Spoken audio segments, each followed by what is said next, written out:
Informatics Institute of Technology has earned a wide reputation of being a pioneer in British higher education in Sri Lanka and the country's premier IT and business campus.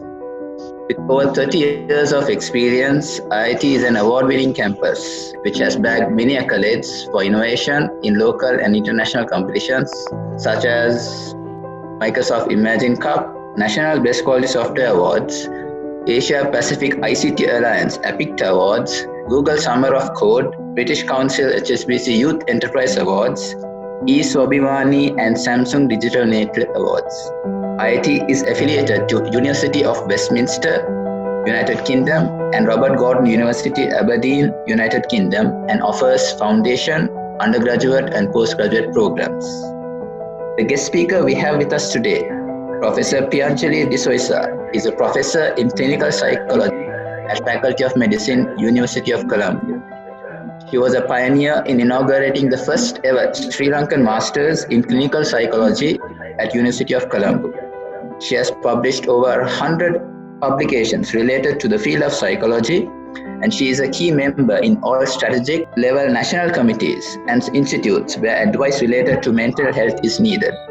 Her main research and academic interests are mindfulness-based psychotherapy, child abuse and child-directed violence, clinical psychology, and cross-cultural aspects of psychology. IIT warmly welcomes Professor Piyanjali Zoysa, who will be conducting an interactive webinar on the topic of how to be happy during lockdown. I hand over the proceedings to Professor Piyanjali.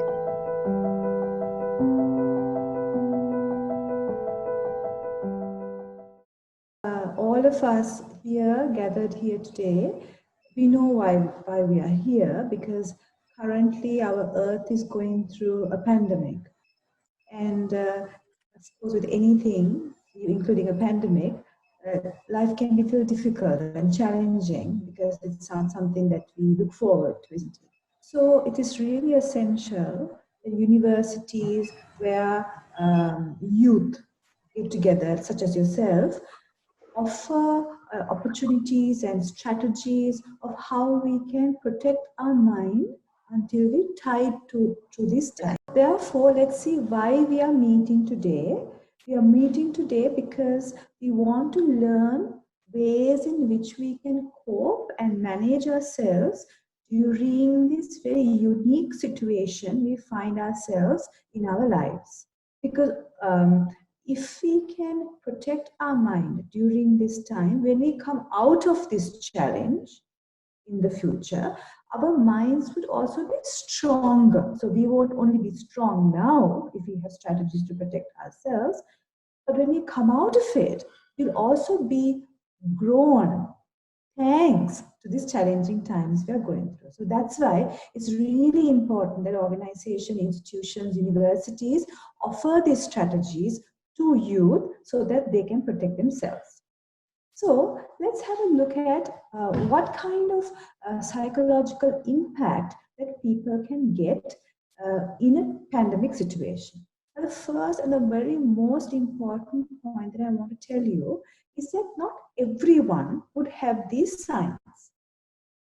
I have met many people who do not have any of these signs. Some people have it to very mild, some people have it moderately, some people have it very severely. Some people have it on certain days and some people have it on other days.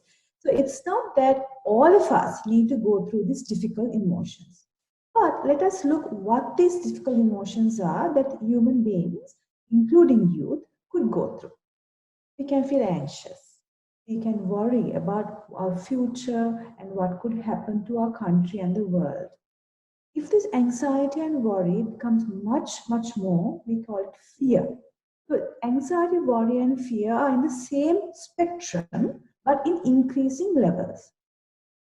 Some people can feel irritable and angry, particularly if you are living in close spaces. So for example, some of us who find ourselves in, in apartments or very close-knit units where there are many people around us all the time, we can feel irritable. We might have had irritability issues before also, but it might become more now. Some other indicators will be loneliness. So some people might feel very lonely. They might be in the habit of meeting their friends at university, going out with friends and studying together. Their usual routine is changed. You, especially at you get up in the morning, you either study, you get to go to the university, you meet friends, you study, then you go out to see a film, you meet up with a friend, you might have a girlfriend or a boyfriend. So all of these routines are suddenly abruptly stopped for our own benefit, of course, but because it's stopped, you might also feel quite lonely. Then, if you have family members or friends from whom you have been separated because maybe they're in a quarantine center, you might feel separated from them and you might feel a sense of loss. Now, other than that, there are certain groups of people who might be specially subjected to difficult emotions, and we need to really acknowledge them. You might be one of them who's listening to this talk, or you might know people who are in this category. The first are people who had been subjected to violence at their home even before the pandemic. Now we know that violence in schools, at homes, have increased throughout the world during these times. Why? A woman or a man or a child may have been with a family member who is violent. Now, when they're always together, this human being who is violent, who can't manage their negative emotions appropriately, has more chance of being violent. So you might be in a situation at home that you might be having a family member who's violent towards you. So you're in a special group who needs some extra assistance to manage this. Then how about those who are taking substances? So if you are in the habit of taking alcohol or tobacco or any other illegal drugs, uh, because you're so wanting this and you're using it and abusing it, the lack of it might have an impact on you. Now we do know that substance use is not indicated at all. So this is an opportunity for one to really learn other strategies to forever live without these substances. Another group that is especially requiring of our attention are older people. We know that many older people live by themselves. They might have a maid or somebody to look after them. They may be in the elders' home. The children may be living in a different house. The children can't visit them. They don't know how to get their groceries. So they are more vulnerable to having a psychological impact. And how about daily wage earners? People who are maybe coconut pluckers, who are selling bullock on the wayside, who might come and mow our garden, or who might be the daily wage maid. So all of them may be without any jobs. They may be very anxious as to how to feed themselves and their children. This financial and economic anxiety can have an impact on the psychological well-being.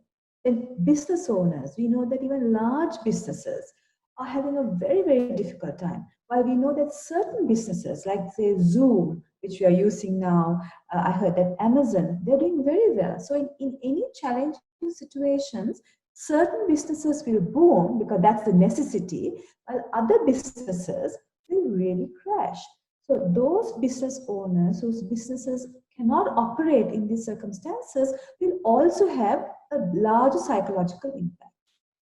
Then there's also another group of human beings who will feel this pandemic more than others. And it is those people who have experienced a previous trauma. Now, for example, I was talking to a person known to me who was exposed to the 2004 tsunami.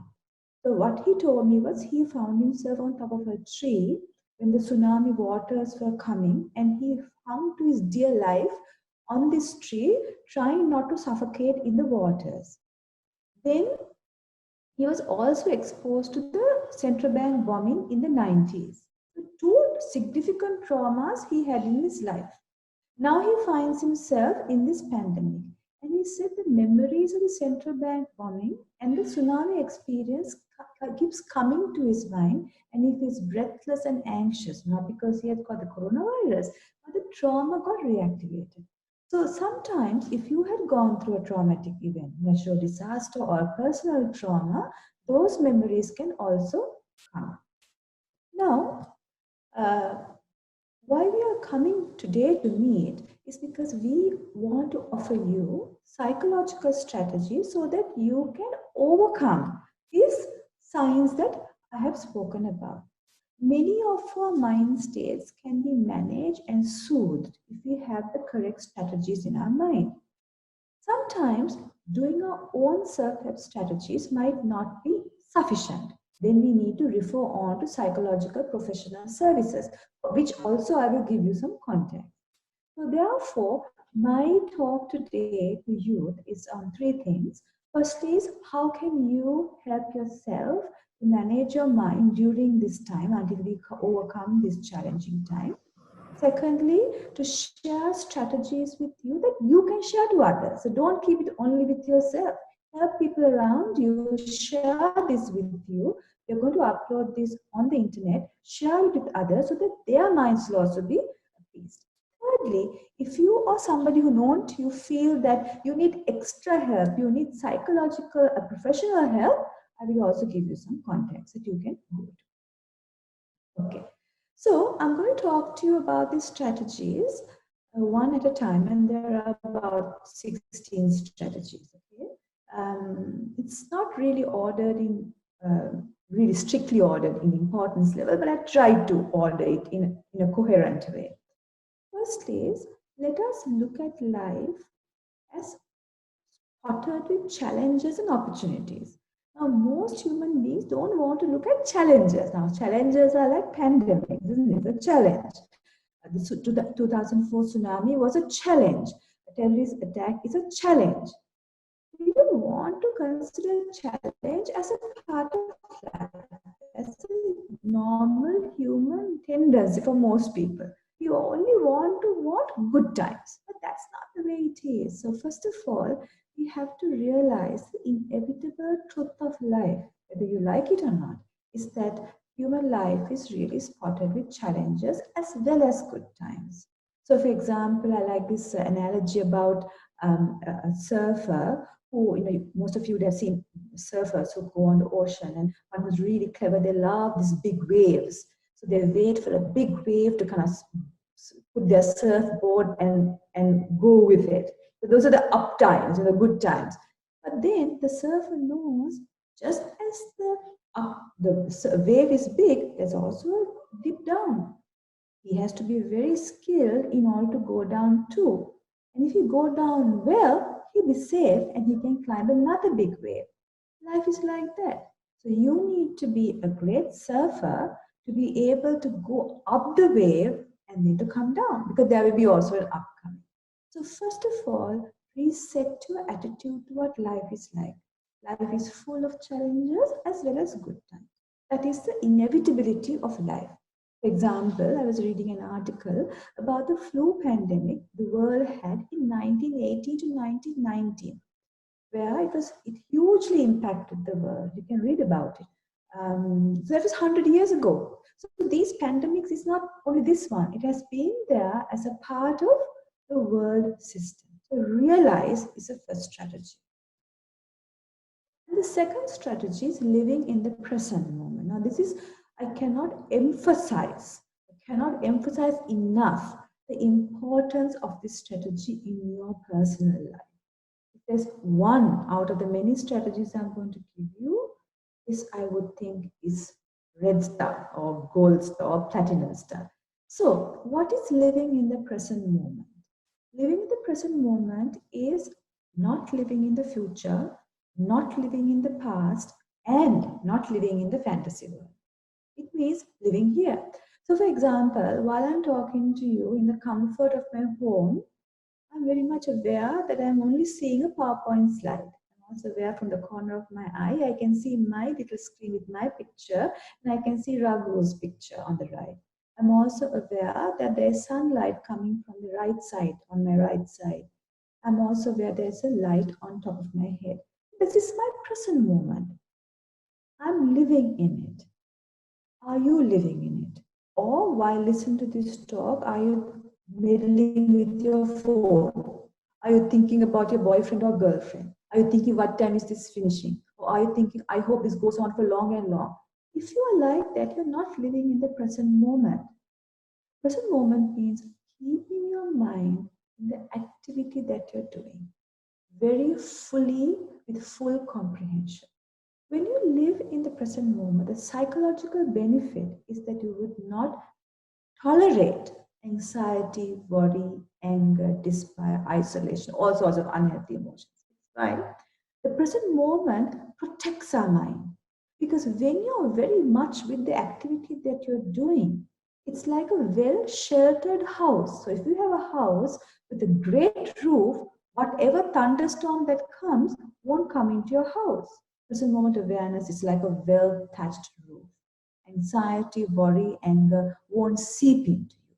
So keep your mind into whatever activity you're doing. If you're brushing your teeth, know that you're brushing your teeth. If you're helping your mother to cut the carrots, know that you're cutting the carrots and cut it mindfully. If you're if you're doing a small home garden and about to put some seeds of tomato to grow, keep your mind there. And whenever your mind wanders to a future event or something that happened in the past or to a fantasy, very gently bring your mind back to planting those tomato seeds, cutting that carrot, or brushing that teeth. For some people living in the present moment, we're exposed to them the plethora of negative emotions that they're having. They might see anger much more clearly. They might see anxiety more clearly. They might feel isolation more clearly. And they might feel overcome by those emotions. There's a strategy for that also, which is whenever you feel a huge emotions coming up in your mind while you're keeping your mind the present moment, identify your feeling by a word. So, for example, you are doing an online assignment, a class assignment, and you're not used to this. You're more used to doing it physically with friends in a study group, but now you have to do it online.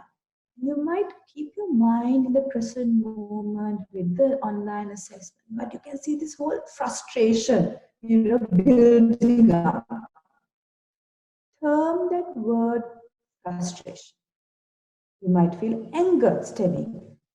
Just label it. There are very powerful, difficult emotions surges up in you when you're living in the present moment. It will be very obvious to you. The way to manage that emotion from not overtaking you is to identify it to yourself: anxiety, frustration, sadness, anger. The moment you look straight at your emotion and identify for what it is, it has less hold over you. That's one way of managing difficult emotions while living in the present moment. Another great benefit of living in the present moment is that the present moment gives you a window to decide whether whatever you're trying to do, whether it would have a negative impact or not. Now, many people tell us, oh, I should not have had that anger outburst at my mother. She only asked me if I want a cup of tea and I just told her off. And actually, I was going to tell off my friend, but I told off my mother instead. And you regret. There's a lot of guilt and repentance in our minds because of things that we wish we hadn't done. Now, that can be overcome greatly if we practice present moment awareness. Why is that? When you live in the present moment, what happens is you get like a slight window of opportunity to decide whether what your mind is telling you to do would lead to worse consequences the next moment. And in that window, you can decide, shall I do it or not? For example, say your father has been telling you to do studies and you don't feel like applying yourself to it. You just feel like gaming and doing all sorts of things. So you are now started to practice living in the present moment. So you're always bringing your mind to whatever is being said, and now you're very clearly listening to what your father is telling you to study. At that moment, you get a thought into your head that I'm going to tell off my father. But because you have been practicing living in the present moment, you catch that thought very clearly and you get a window of opportunity to decide, am I going to tell off my father or am I going to take my frustration, keep it within myself and not tell off my father? Because you decided the second one, you will stop having a worse moment for yourself. So therefore, the second opportunity or the strategy of living in the present moment, the benefit is that you will not make your next moment worse. A third benefit of living in the present moment is a very beautiful one. Now, many of us only like to have healthy emotions or happy emotions. We love joy, we like excitement, we like love. Those are the emotions we tolerate, we embrace, we befriend. We don't want to have anger and frustration and sadness and envy. We don't want to embrace those. We want to shun it. However, when you start living in the present moment, you first start tolerating all sorts of emotions. The positive ones like love, joy, excitement, as well as the negative ones like anger, frustration, sadness. When we start tolerating both these categories of emotions, our mind becomes strong. Because why? We are not choosing one against the other. We are tolerating whatever that arises in us. When we keep on tolerating all emotions that arises in us, sometime our mind starts embracing this emotion. And finally, our mind starts befriending our negative emotions. Because anyway, we have befriended the negative, positive ones, we start befriending the negative ones also. We become friends with our anger. We become well acquainted with our jealousy. We become okay with our sadness. So by that, we don't shun any emotions. We keep everything with us. And when you befriend your difficult emotions, you actually start developing compassion for yourself. One of my known people told me last week, she shared a story with me. She said that she had a huge conflict with her partner. Living in the same house for 4 weeks was difficult, and they had a huge anger outburst. And she said she had a lot of anger towards her partner, a lot of distress, difficulty, a lot of bottled up emotions start coming up into her. And but she had been practicing living in the present moment for several months. So what she did was, when she was discussing with her partner how he had treated her so badly for so many years, she was aware of all the emotions that she felt towards the partner, but she didn't tell him off based on it. Instead, she kept it within herself and spoke very wisely and kindly to the partner. When she kept on doing that, which is tolerating and embracing and befriending her difficult emotions, she suddenly said she felt a great sense of compassion and kindness towards herself, because she felt that she handled the situation so well that she actually started liking herself, which was a great positive emotion she had never felt in her life. And with this self compassion she had for herself, her compassion towards her partner, whom she was expressing her views to, also increased. So, all in all, this entire dialogue that she had with her partner, where they had to discuss some truths about their relationship, ended very well. Why? Because she didn't act on her negative emotions, she kept it with herself, tolerating it, living in the present moment, which led to compassion towards herself and her partner, which ultimately the entire situation unfolded very well. So living in the present moment is a very powerful strategy. If you're interested more on it, there's a lot of material on how to live in the present moment. There are many apps, applications on how to live in the present moment. I urge you to go on the internet, search for those apps, search for those documents, and to include that as part of the strategy. Then I'd like to also talk to you about a third strategy, which is gratitude. Now, gratitude in every religion is a very venerated human virtue, isn't it? It's a rare virtue. Many of us are not too grateful.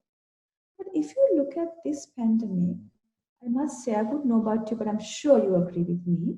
I feel extremely grateful to the doctors, to the nurses, to the people who are in the hospital setup, the administrators of the various countries who are trying to get everything sorted out, the various fruit and the vegetable trucks, the fish trucks, the coconut trucks that come down our roads, for us to buy stuff that is useful for us. The garbage cleaners who put their hands inside the garbage bin so that our garbage is collected. Surely in their minds also they are concerned, can I get the virus because of this? I feel if you acknowledge with gratitude what everybody is doing for us, while we sit in the comfort of our homes, maybe our homes has its own set of issues. Maybe our family members aren't the greatest human beings on earth. Maybe I'm not the greatest human being on earth. We always point the fingers at others. However, we have you have a laptop, you have a smartphone to connect and listen to this. There are so many people out there who's fighting on behalf of us. It's not easy to be in the front line, but they're doing the work. So take to your mind with gratitude all the people out there who's making things happen so that the earth will function and go on. Acknowledge them. And when you put your mind to those people who's trying to ensure that we are okay, we have a sense of gratitude. Gratitude is a great healer. It heals them and heals us. And the other positive thing about gratitude is every time you remind yourself about the armed forces, the police, the doctors, the vegetable vendors, the various administrators doing their part 24/7, we then take our own measures so that we work together. We share the responsibility of healing our planet. By that, you become more concerned about hand washing. You are more concerned about keeping that 1 meter distance when you're talking to somebody outside of your house. You become more conscious about not touching your face. And most importantly, you realize that even if you have a curfew pass, you're not going to misuse it. That when the curfew lifts, you're not going to rush around like chickens without a head, going here and there. That's not why the curfew is going to be lifted, isn't it? Curfew is going to be lifted just to keep the economic activity going, not for us to go visiting. So all these protective measures which the health authorities, administrators are telling us can be truly put into action when we develop gratitude towards the frontline staff who is doing all of this to keep us safe. So gratitude is a third strategy that will protect our minds. A fourth strategy linked with gratitude is counting our blessings. Now, counting our blessings has been indicated over centuries for human beings, but we rarely do that, do we? I mean, many of us are so intent on not counting our blessings. Oh, I don't have this. Or we had an electricity cut for 2 hours. Or oh, the vegetable truck didn't come down our lane today. My mother is always telling me to study. Or why do I have to do online work? So all the time looking at whatever is negative in our life. Now, whenever we emphasize negativities or what we don't have, the joy in our life goes away. It has. I don't have to say it as a psychologist. You yourself know it, isn't it? So therefore, one way of really bringing joy and happiness and content into our life is to consciously count your blessings. Consciously count your blessings. So, for example, if you're thinking, why do I have to be stuck in an apartment with 3 of my family members now for 1 more month and then another 1 more month? Your mind is now going towards what shouldn't be. I wish it wasn't like that. Quickly catch your mind when your mind is dipping to those lows. If you have been practicing living in the present moment, the second strategy I spoke to you about, you would be very quickly to catch those negative dips in your mind. Whenever the mind dips, bring your mind back to reminding yourself what are the blessings you have. You have a house. You have been enrolled in a university course. You have parents who may be nagging you but still give you food. There are so many who don't have that. You can actually go online and complete a great portion of your degree, while many children who are living in the outskirts, who are living in the rural, don't have any of those options. So count your blessings. Another very key way in which you can really count your blessings is to keep a gratitude journal. Gratitude journal is something that we do in the evening, in the night, before we go to sleep. It's a journal, it's like a diary. It's always better written than on a smartphone typing, but if you're a smartphone kind of person and don't really like to write, you can do it on a smartphone. whatever it is, every night before you go to sleep, count 3 things in that day that you're grateful for. Not 4 things, not 2 things, 3 things. So it doesn't have to be huge things because huge things doesn't happen every day. It could be lovely 2 chocolate biscuits I had in the morning. I'm saying that because I had it before I came here and I really enjoyed it. So, little things. Or the fact that that beautiful parrot that came and ate the apple that I had kept outside, seeing that bird, it brought me joy to my mind. And the first carrot curry I made in the evening and the family ate it. It was a joy. So those are 3 things that you're grateful in your life that day. Just write it. Do it for 1 month. When you go to sleep with a positive sense of blessing in your life in the form of the gratitude journal, you get up in the morning with a positive frame of mind. If you get up in the morning with a positive frame of mind, without being grumpy, then your day also becomes better. Your life becomes better. So gratitude journal is another technique that you could utilize. Humor. I mean, I think Sri Lankans have this like amazing sense of humor. I mean, most of you are on Facebook. I only have a Facebook account. That's the only social media platform I work in.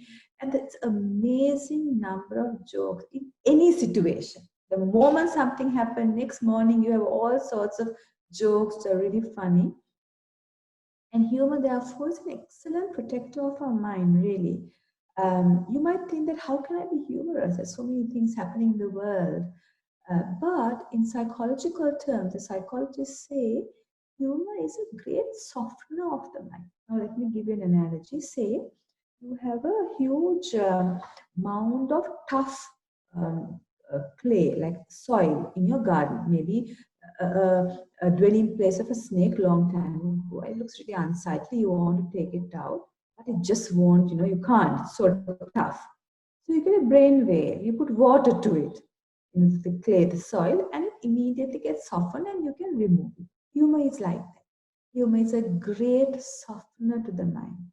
So if you're in the habit of watching these sad movies, listening to all sorts of depressive songs, only reading violent books, and reading all sorts of violent movies and adventure where everybody's killing each other from day one to day last, I seriously appeal to you to consider reducing those kind of entertainment sources. Get into more light-hearted comedies. Be with friends who are humorous. Maybe make even a collage of humorous stuff. I have a whole bunch of those, those humorous things that people post on Facebook and comes on WhatsApp. I have a whole bunch of it, which I keep with myself, and I sometimes look at it. Sometimes from last year I have, and I look at it, and it's so funny. It softens my mind. So therefore, this strategy is about making a conscious decision not to get engaged with excessively sad, sorrowful, angry, violent, adventurous songs, movies, games, teledramas, books. Rather, get into humorous, light-hearted, soft things so that your mind is buffered during this challenging time. Spirituality is a great booster to the mind. Now, I know that not everybody will be rushing to the temple or to the kovil or to the church or to the mosque when challenges hit, because there are individual variations. But even if you're not a hugely spiritual person, you haven't been, for many people at a challenging time, their religious upbringing, their religious inclination has been a great source of support. So, what about considering doing a bit of prayers, reciting Gatha, or whatever practice that you can do at home? Maybe when you were at school, you had done some praying or meditation that helped you, maybe 10, 15 years ago. Can we revisit that? Reading spiritual books, because many of these spiritual books give us tips and strategies of how we can view life, the attitude we should have during these challenging times. It's very helpful. So therefore, consider getting involved in spirituality. This doesn't mean that morning till night you're doing these activities, but maybe at the end of the day, before you do your gratitude journal, after you do your gratitude journal, just to stabilize yourself in a larger belief that you have would be very soothing for you. Think altruism. Now, altruism is about the ability to look into the needs of others, isn't it? That's what we mean by altruism. Now, there's a lovely story that somebody was saying about this monk was saying, I heard in a sermon months ago. He said that he had got in an envelope 5 rupee, 10 rupees or 20 rupees note from somebody, a lady, and she had put her address. It was not a big amount. I think I had a 10 rupee note. Don't they have 10 rupee note also? And monk was quite interested, that 10 rupee note with, she's beautifully tapered and send this envelope. And there was a phone number and an address. So he called this lady and asked her, well, I told her that I got your donation of 10 rupees.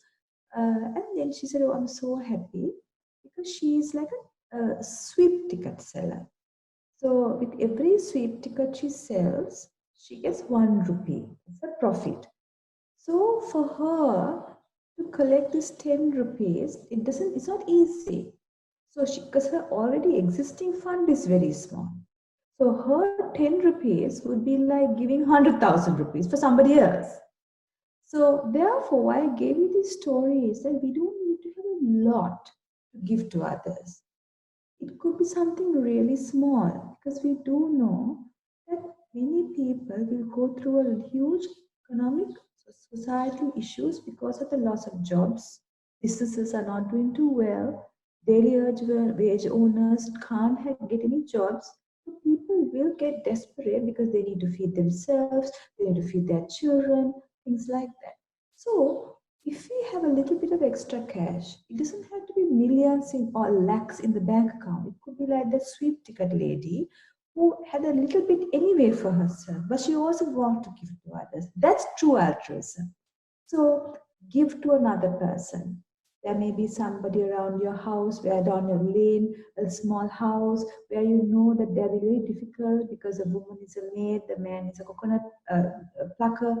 They don't have a job now, they're inside the house, and you have a little bit of extra cash. Maybe you can offer it to them, maybe you can buy some vegetables for them. It doesn't have to be, it can be even 2 or 3 brinjals, 2 carrots, but do it anyway. It will lighten your heart and certainly lighten the hearts of another person. In fact, a friend of mine was telling me this situation where, when this whole pandemic thing happened about a month ago in our country, she was feeling really low.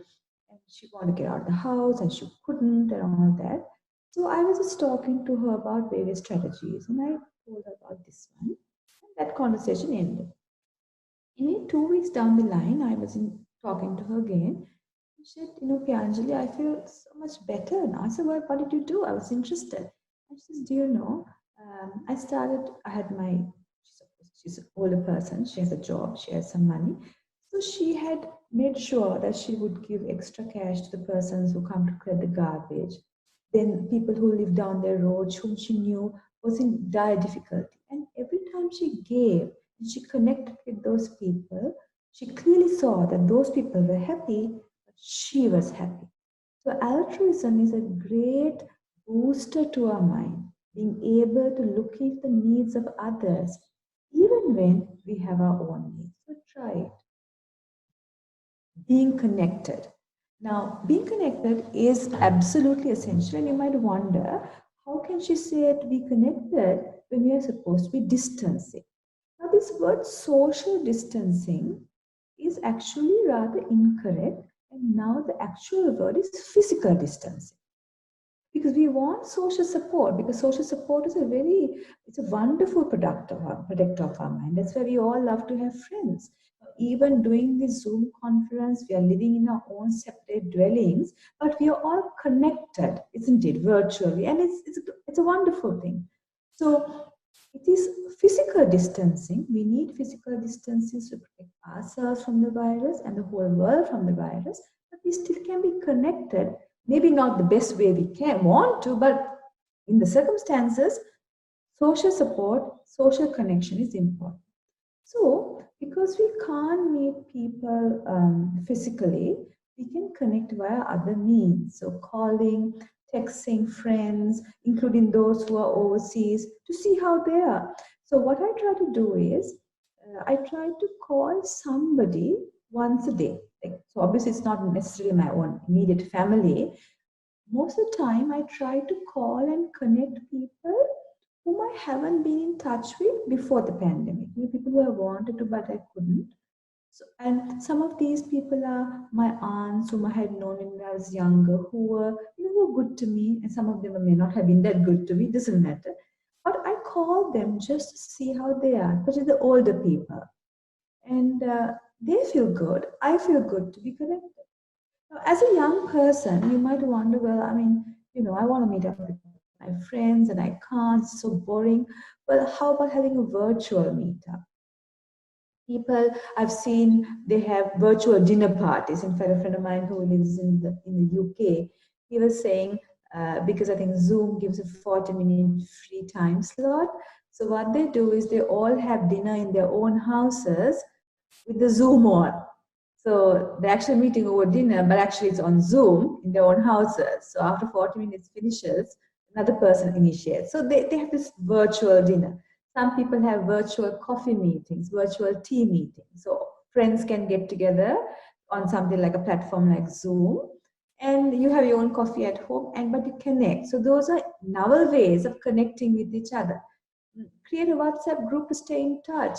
I have a few WhatsApp groups that I stay in touch with, and I must say that during this 1 month that we were here, I've really got close to people whom I would never have had the opportunity of really getting to know and getting close to. And I believe that after this situation finishes, my bonds with those people will be much greater.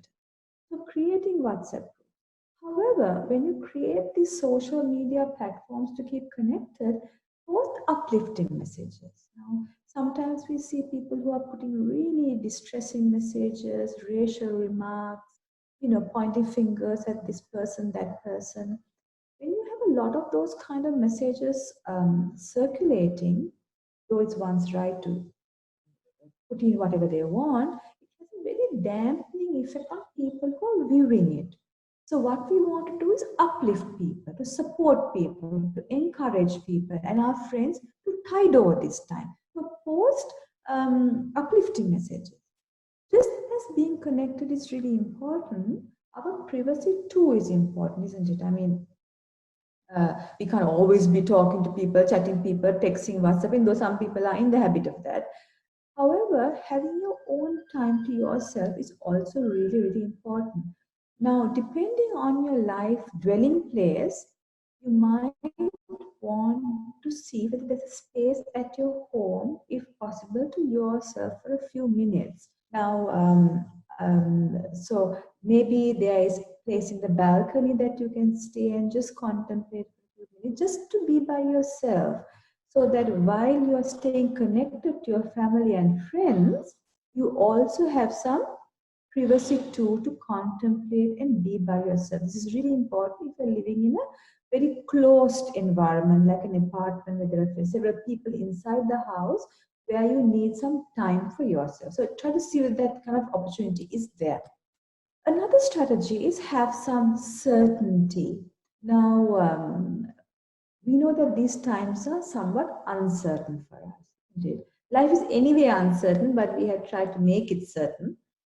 But this pandemic thing is showing us very clearly that life is not really certain, isn't it? But human beings want to have some certainty to feel good. So, one way of boosting our mental health and psychological well being is to have tasks that you can complete, which means that don't set huge expectations on yourself. Like sometimes people say, oh, during this pandemic time, you have to learn a new language, you have to design a whole new app by the end of it, or you need to learn this new skill. What have you done? What have you done? If you, well, it may, that kind of expectation, goal behavior might be suitable for the person who's saying it, so that person can do it. But if you feel inundated by these huge goals that other people are setting on you, it's okay not to buy into it, because this is not an easy time for many of us. So don't set huge expectations on yourself. Rather, set some expectation or some goal that you can easily complete. Like, for example, in my case, I was not the best of cooks. I had no interest in cooking, but I managed all these years. And then, of course, with this situation, I had no choice. I can't depend on anybody to cook. I have to cook for the family. So then I thought, okay, fine, I won't be doing this master chef kind of cuisine. But I will do one or two curries in the present moment, doing it with my full awareness, and I will do it as best as I can.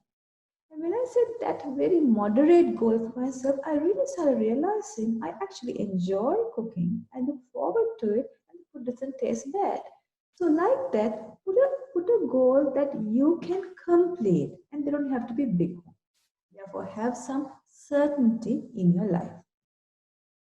Another really important strategy is to maintain your daily routine. Now, so for many people, they work from home, you are studying from home, and because you don't have to get up and go and go to public transport, go to university.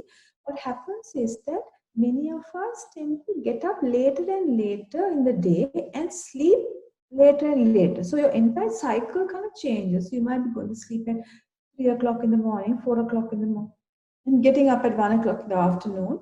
The entire cycle has changed. This is not good business.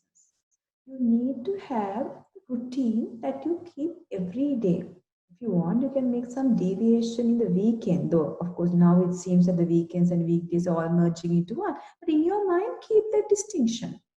So Monday to Friday is like a regular day because it will one day be regular, isn't it?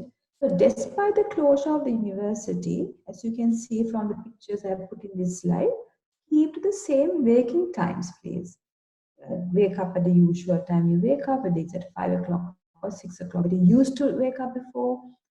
Of course, you won't be going to university, but you will have online learning. Now, online learning for some students could be a huge novelty, isn't it? As a teacher also, I was very much interested in actual teaching, really seeing students. And we all have to go on to online teaching. This is an online workshop I'm doing for you all. And I couldn't see any one of you. I'm actually literally talking to myself.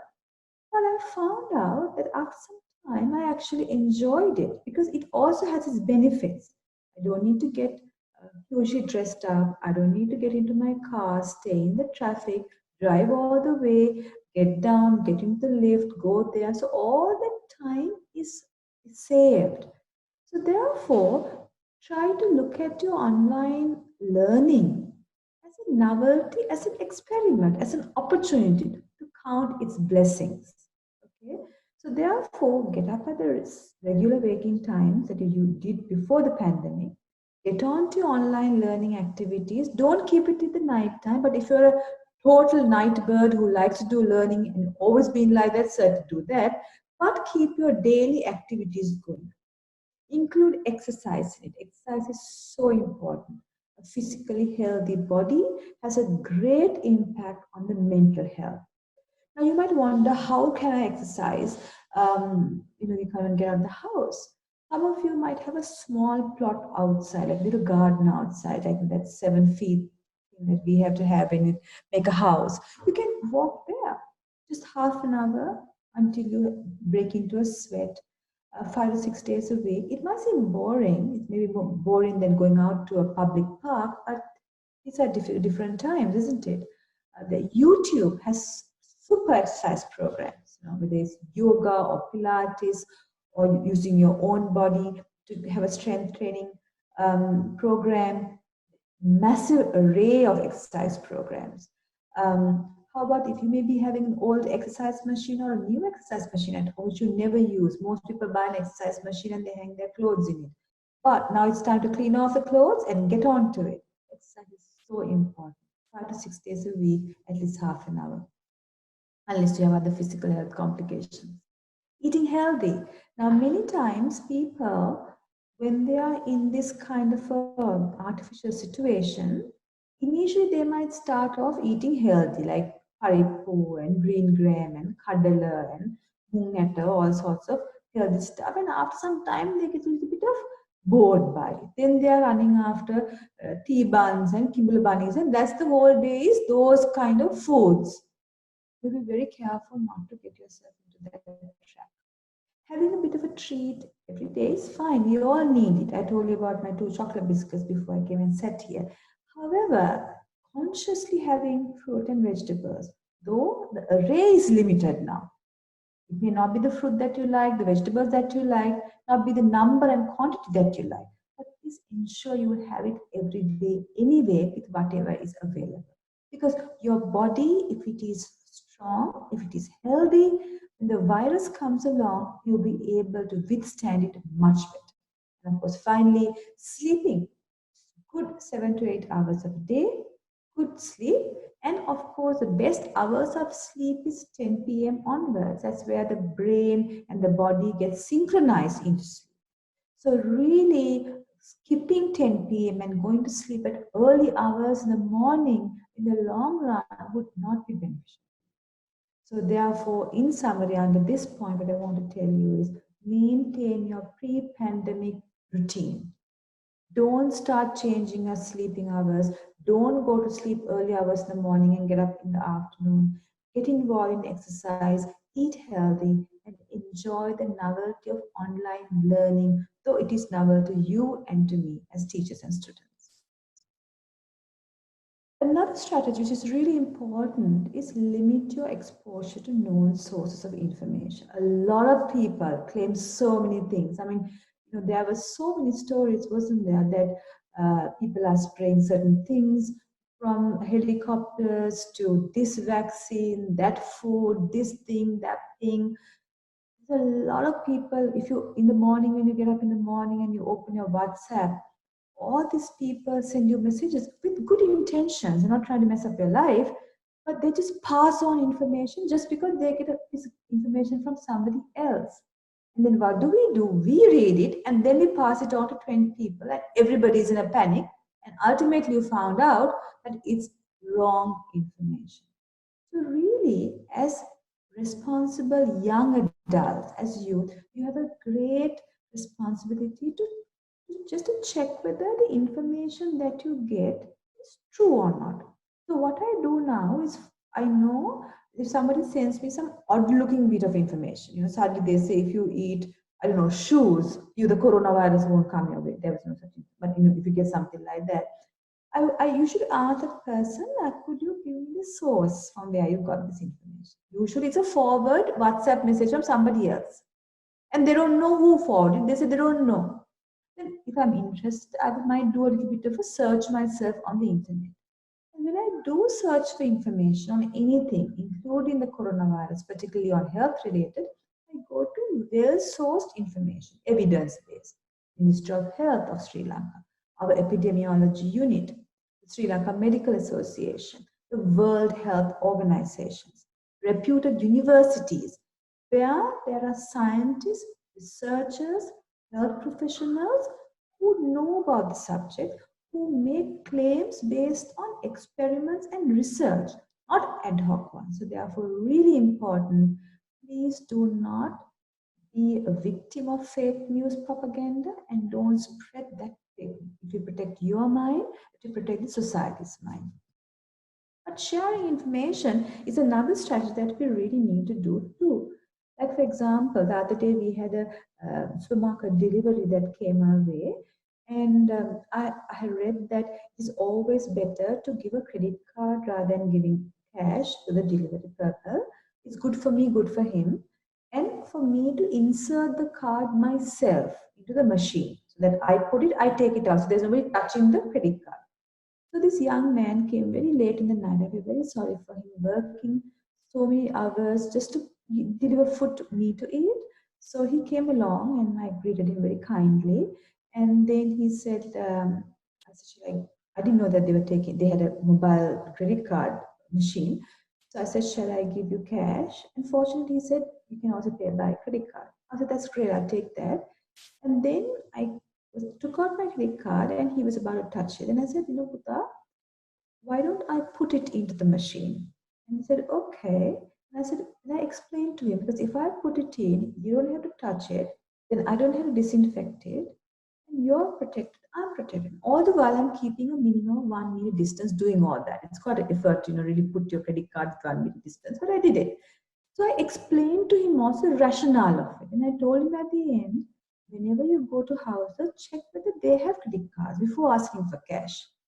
And tell them to put the card into your machine and you don't touch it, and tell them to take it out. So like that, because we have a lot of information like that and some people don't take responsibility on giving information to anybody whom you come across. Whether it's about mask wearing or giving a credit card or disinfecting money or your clothes, keep it for 2 hours out in the night in sunlight, give that information because some people just don't know. And by us giving them information, we'll be actually doing them a great service. Commend. And there's a lot of unfortunate finger pointing, blaming of those people who had not come forward for quarantining, who had not come and reported that they had maybe were overseas, that they had been in contact with people who may be having that virus. They may have been doing it for multiple reasons. And we don't know what those reasons are really, isn't it? So therefore, this finger pointing to people is not a very useful thing to do. Because first of all, when we think, but they say if I point one finger at you, I have three fingers pointing at myself, isn't it? And we are also not saintly, so how can we point fingers at another person? And also, that person may be having their own reasons for behaving the way they did. We really don't know. So what is much more useful is whenever somebody does come across and say, well, I may have been exposed to virus and they go on to quarantine or for self-isolation, we commend those activities. Don't stigmatize people because they may have had the coronavirus, because anybody can get it. And it is not fair to stigmatize a person just because they have been exposed to the virus and they have got it. We need to embrace them and to commend people who have gone into quarantine, etc. It's a very important thing that we need to do rather than finger pointing, blaming, judging, especially if people post these kind of things on Facebook, Instagram, social media. It can actually make people who may have been exposed to not come forward because the stigma they are producing towards older adults. Now, some of us may be having our aunts, uncles, parents, grandparents in our house who is rearing to go out of the house the moment the curfew lifts. And we do know that older people are more prone to becoming highly destabilized if they get the coronavirus. But these people, our elderly relatives, might be just doesn't want to heed our advice. They just waiting to go. It can be very, very frustrating for the younger people because you're trying to get them to stay indoors, but no, they want to go and talk to the next door neighbor and to that person and this person. I think what I try to do with elderly people is I try to kind of give them the perspective that if everybody doesn't heed the health advice given to us, what is a role model that we are posing to the public? Because we are finger pointing at the next door neighbor and the next door shop owner who is going around the curfew. But wouldn't it be better if we, as a role model, stay indoors and they learn from us? So really, even if an elderly person is stubborn and want to break the health-related advice we have been given, us persistently informing them of what should be done can actually change these older people. So it's really important that we work on their mind because older people are more vulnerable to the condition. Secondly, with older adults, connecting with them is really important. I think I spoke to you about that in under connecting. What I try to do is at least, as I told you, once a day, I try to connect with somebody like an older person. It's not always I could do it every day, but at least 3 to 4 times a week, I do connect. With some I WhatsApp if they're overseas, some I give them a call just to check on things. Did you get the groceries? What are you doing? What do you have for breakfast? Our conversation topics maybe also not much because of the generational gap, but I just reach out my hand to them. They feel good, I feel good. So connect with older people because they may be more vulnerable and lonely.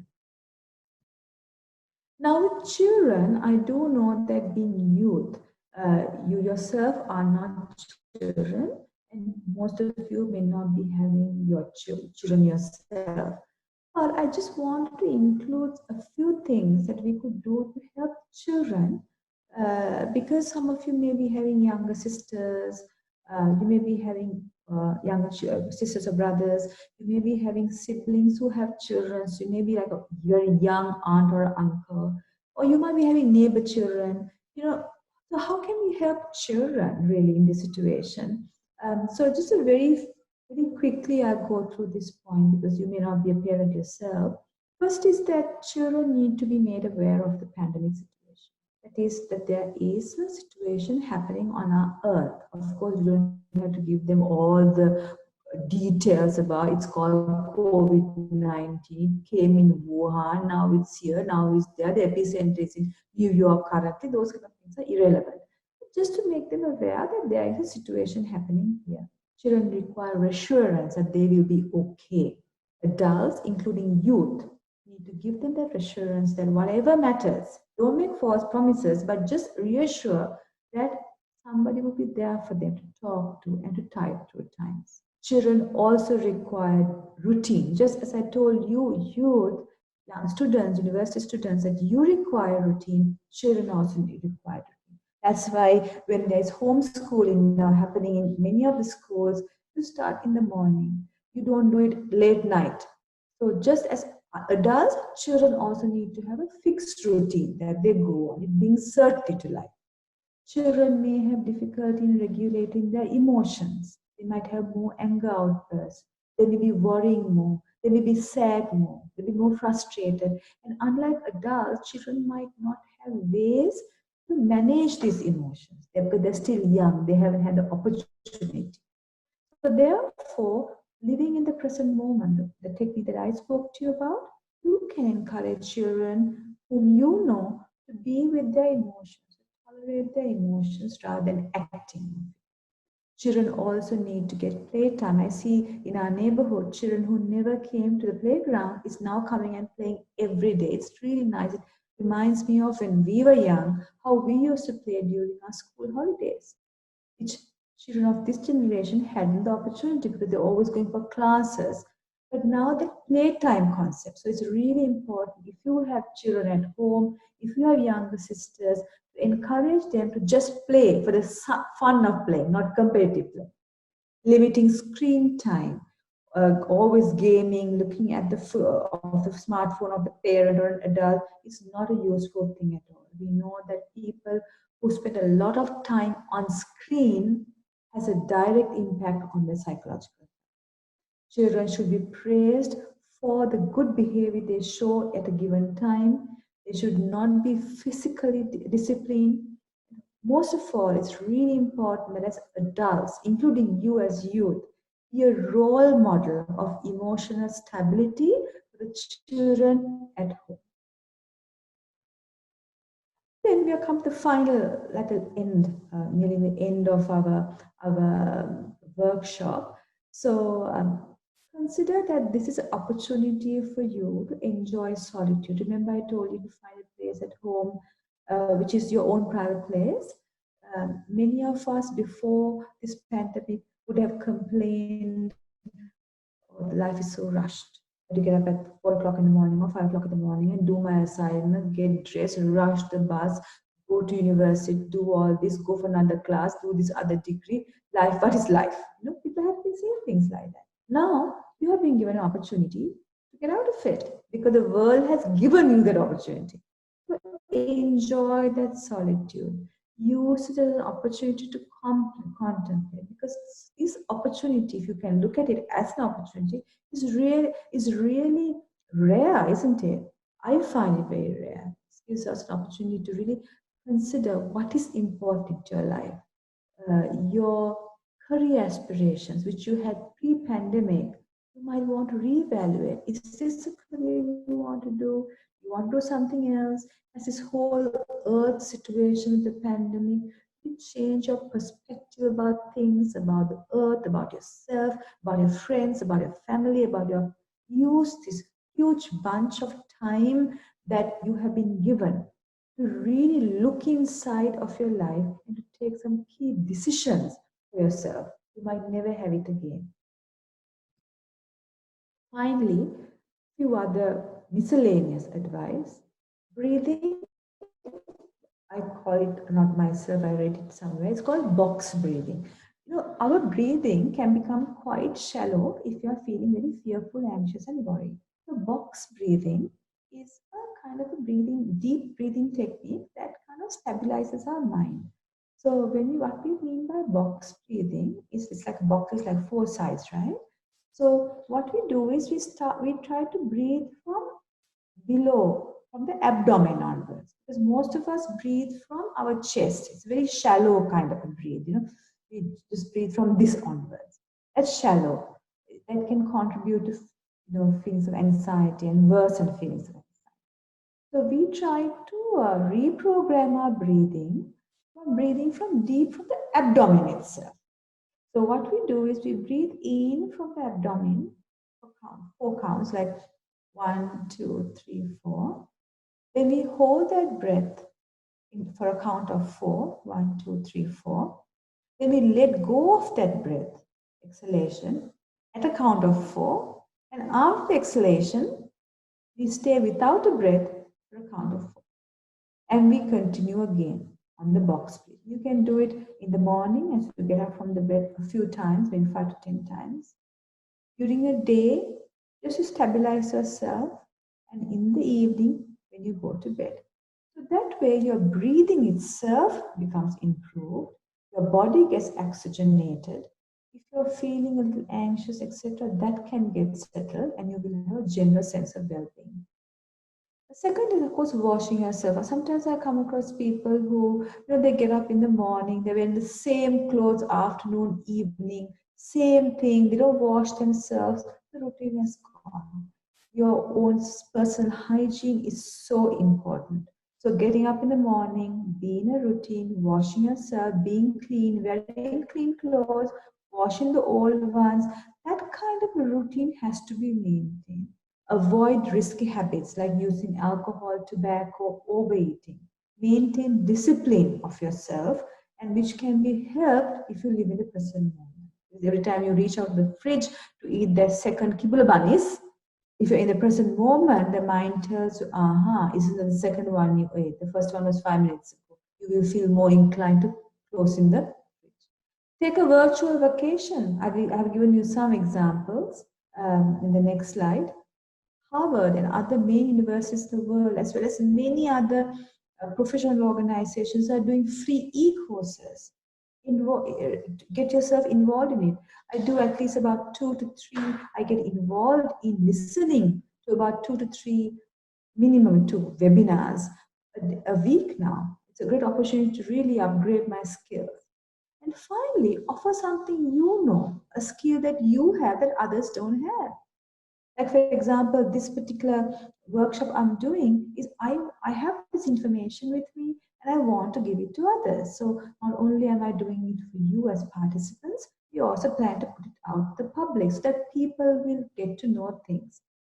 It boosts me up, it will boost you up. Similarly, you might be knowing maybe origami, maybe taekwondo, maybe making beautiful products out of seashells. You may be having a special skill. Why don't you offer that as a skills sharing opportunity to people that you know through Zoom? It's 40 minutes free. So it's virtual vacations option that you can click on if you're interested in that kind of thing. And finally, I told you that if you feel that the techniques that I've told you need to be worked on further, that you would like to have some more professional input, if you're feeling rather anxious, there are certain things, more things that you could do. Before you talk to these other professional agencies, I will also send you a workbook which a colleague had done from Canada called Managing Uncertainties Workbook. It's quite similar to what I've spoken about. I will give it to your head of your organization, and if you like, you can work through that workbook to help yourself further. If you want to talk to somebody on mental well-being, I've put down various contacts. There are many more others, I'm sure. But these are some of them. So the National Institute of Mental Health has a hotline 1926. There's a free online counseling service by psychology professionals. It's free. It's on all three languages, particularly this COVID-19 situation. And you can book an appointment through this Facebook site. There are also other non-governmental organizations, so for example, Women in Need, particularly for gender-based violence, intimate partner violence, domestic violence. The hotline is there. Sumithro, it's telephone line from 9 a.m. to 8 p.m. daily on general mental health issues. CCC hotline, that's there. National Child Protection Authority if this child-related issues. So that brings us to the end of my PowerPoint slides. We're supposed to do this talk of 1 hour. If there's any questions and if there's time, I'll be very happy to answer. Thank you very much. I wish you all the best. I'm so glad that you connected today. That means for you, your life and your mental health have placed importance in it. So just as you invested your time in this workshop, please look at these strategies, revisit these strategies to be up on the website, and use at least 3 strategies, if not all. 3 strategies that is closest to you to uplift your life and share it with other people also. Thank you very much.